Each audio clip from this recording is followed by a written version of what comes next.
Diabetes అనేది 2 types ఉంటుంది. Type 1 diabetes and type 2 diabetes. Type 1 diabetes ఏంటంటే మీకు ఇన్సులిన్ హార్మోన్ అనేది ఎక్కువగా ప్రొడ్యూస్ అయినా తక్కువగా ప్రొడ్యూస్ అయినా వచ్చే వ్యాధిని టైప్ 1 డయాబెటీస్ అంటారండి. టైప్ 2 డయాబెటీస్లో మీకు అసలు ఇన్సులిన్ ఫామ్ అయినా కానీ అంటే ఇన్సులిన్ ప్రొడ్యూస్ అయినా కానీ దాని పని అది చేసుకోకుండా ఉంటే అప్పుడు వచ్చే వ్యాధిని టైప్ 2 డయాబెటీస్ అంటారు. అసలు ఈ ఇన్సులిన్ ఏంటి అంటే ప్యాంక్రియాస్ అనే ఒక ఆర్గాన్ ఉంటుంది మన బాడీలో, దాని నుంచి అది ప్రొడ్యూస్ చేసే హార్మోనే ఇన్సులిన్ అండి. అసలు ఈ ఇన్సులిన్ ఏం చేస్తుంది అంటే మనం ఫుడ్ తింటాం కదా, ఫుడ్ తిన్నప్పుడు మీకు ఆ ఫుడ్ నుంచి వచ్చే ఎనర్జీ గ్లూకోజ్ కింద కన్వర్ట్ అవుతుంది. సో అలా కన్వర్ట్ అయ్యి బ్లడ్లో ఫ్లో అవుతుంది. బ్లడ్లో ఫ్లో అయిన తర్వాత మీకు ప్రతి బాడీ ఆర్గాన్కి ప్రతి సెల్కి ఫంక్షన్ అవ్వడానికి దానికి ఎనర్జీ సోర్స్ అనేది కావాలి. సో ఈ బ్లడ్ అనేది దానిలో ఫ్లో అవుతున్న గ్లూకోజ్ని ఆర్గాన్స్కి ఆ సెల్స్కి ఇస్తుంది. ఆ ఎనర్జీ అనేది సప్లై చేస్తుంది. దాని తర్వాత ఆర్గాన్స్ కానీ సెల్స్ కానీ దానికి కావాల్సిన ఎనర్జీ అది తీసుకున్న తర్వాత రిమైనింగ్ ఎక్సెస్ అమౌంట్ అనేది బ్లడ్లో అలాగే వదిలేస్తుంది. సో బ్లడ్లో అలా ఎక్సెస్ గ్లూకోజ్ అనేది ఫ్లో అవుతూ ఉంటుంది. సో ఈ ఇన్సులిన్ అనేది ఏం చేస్తుందంటే అప్పుడు ప్రొడ్యూస్ అయిన ఇన్సులిన్ ఆ ఎక్సెస్ గ్లూకోజ్ అనేది లివర్లో కానీ వేరే ఆర్గాన్స్లో కానీ అది ఫ్యాట్ కింద కన్వర్ట్ చేసి దాన్ని స్టోర్ చేస్తుందన్నమాట. సో మీ బాడీ ఎక్సెస్ ఎనర్జీ బాగా కావాల్సి వచ్చినప్పుడు మళ్ళీ ఆ ఫ్యాట్ కింద కన్వర్ట్ చేసిన గ్లూకోజ్ని వాడుకుంటుంది. సో అలా బాడీ ఫంక్షనింగ్ ఉంటుంది. కానీ ఇప్పుడు ఒకవేళ మీకు ఇన్సులిన్ అనేది మీకు సరిగ్గా ప్రొడ్యూస్ అవ్వకపోయినా, ఇన్సులిన్ ఫంక్షన్ చేయకపోయినా ఏమవుతుంది అంటే మీ బ్లడ్లో ఆ గ్లూకోజ్ అండ్ ఎక్సెస్ గ్లూకోజ్ అనేది అలాగే ఫ్లో అవుతూ ఉంటుంది.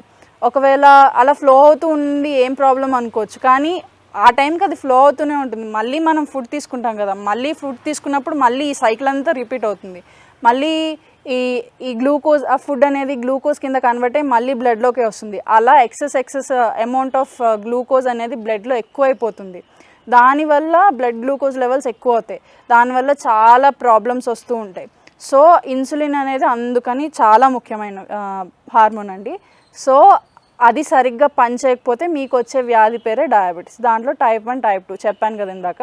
సో అలాంటి డిజీజ్ వచ్చినప్పుడు మీకు ఇన్సులిన్ సరిగ్గా ప్రొడ్యూస్ అవ్వాలన్నా లేకపోతే ఇన్సులిన్ సరిగ్గా పనిచేయాలన్నా కానీ మీకు డైటరీస్ లోపల ఏం పనిచేయనప్పుడు మీకు అవుట్ సైడ్ సోర్స్ ద్వారా మీరు అది తీసుకోవాల్సి వస్తుంది ఇన్సులిన్ అనేది. సో అలాంటప్పుడు ఇలాంటి ఇన్సులిన్ ప్లాంట్ లాంటివి తీసుకుంటే కనుక మీకు ఇన్సులిన్ అనేది హార్మోన్ అనేది మీకు బాడీకి అంది ఆ బ్లడ్ గ్లూకోజ్ లెవెల్స్ అనేది రెగ్యులేట్ చేస్తూ ఉంటుంది. సో ఇది అందుకండి ఇన్సులిన్ ప్లాంట్ అని అందుకంటారు. దీనిలో ఇన్సులిన్ బ్లడ్ గ్లూకోజ్ లెవెల్స్ని కంట్రోల్ చేసే అబిలిటీ ఉంది కాబట్టి దీన్ని ఇన్సులిన్ ప్లాంట్ అంటారు. అది రీజన్. అండ్ ఇది ఒక్కదానికే కాకుండా ఇంకా దీనికి వేరే యూజెస్ ఉన్నాయి. బట్ ప్రిడామినెంట్లీ ఇది బ్లడ్ గ్లూకోజ్ లెవెల్స్ని రెగ్యులేట్ చేయడం వల్ల దీన్ని ఇన్సులిన్ ప్లాంట్ అని పేరు వచ్చింది. అండ్ అదే కాదు, దీనికి బ్లడ్ ప్రెషర్ కూడా రెగ్యులేట్ చేసే అబిలిటీ ఉంది. అండ్ మీకు గ్యాస్ట్రిక్ ట్రబుల్స్ ఏమైనా ఉన్నా, డైజెషన్ ట్రబుల్స్ ఏమైనా ఉన్నా కానీ ఈ ఆకు కనుక తీసుకుంటే మీకు మంచి ఎఫెక్ట్ అనేది వస్తుంది. అండ్ ఈ ఆకును ఎలా తీసుకోవాలి, ఎలా కన్జ్యూమ్ చేయాలి అంటే మీరు డైలీ ఎర్లీ మార్నింగ్ తీసుకోవాలి. ఒక ఆకు తీసుకోవాలండి, 1 or 2, మహా అయితే అంతకంటే ఎక్కువ తీసుకోకూడదు. ఎందుకంటే ఎక్కువ తీసుకున్నా మంచిది కాదండి. అండ్ అంటే ఇప్పుడు మీరు ఫ్రెష్ ఆకు తీసుకోలేకపోయారనుకోండి, మీరు లీఫ్ జ్యూస్ తీసుకోవచ్చు, లేకపోతే లీఫ్ కషాయం తీసుకోవచ్చు.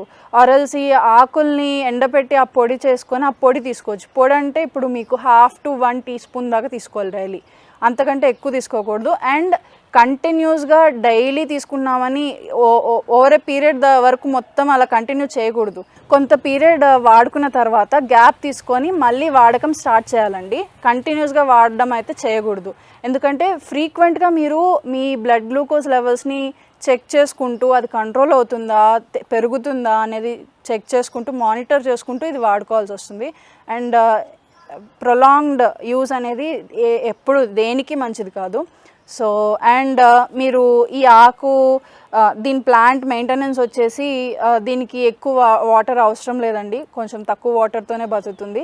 అండ్ డైరెక్ట్ సన్లైట్ అనేది ఖచ్చితంగా కావాలి. సన్లైట్ అనేది మినిమం రిక్వైర్మెంట్ 3 to 5 hours, అది మినిమం రిక్వైర్మెంట్. దానికంటే ఎక్కువ వచ్చినా ప్లాంట్ బాగా పెరుగుతుంది, గుబురుగా వస్తుంది. అండ్ ఇది లో టు మీడియం మెయింటెనెన్స్ ప్లాంట్ అండి. దీనికి పెస్ట్ అటాక్ అంటే అంతగా ఉండదు, కానీ గ్రాస్ ఓపర్స్ దీని ఆకులు తింటే కనుక నీమ్ ఆయిల్ అనేది స్ప్రే చేసుకుంటూ ఉండాలి. సో మీకు చెప్పాను కదా ఇన్సులిన్ అనేది ఎంత ముఖ్యమో మన బాడీకి. సో దాన్ని బట్టి మీరే ఆలోచించుకోండి. ఇన్సులిన్ ప్లాంట్ అనేది కూడా మనకి ఎంత ముఖ్యమో. డయాబెటిక్ పేషెంట్స్కి అయితే ఇది మంచి పెద్ద వరం అండి ఈ ప్లాంట్.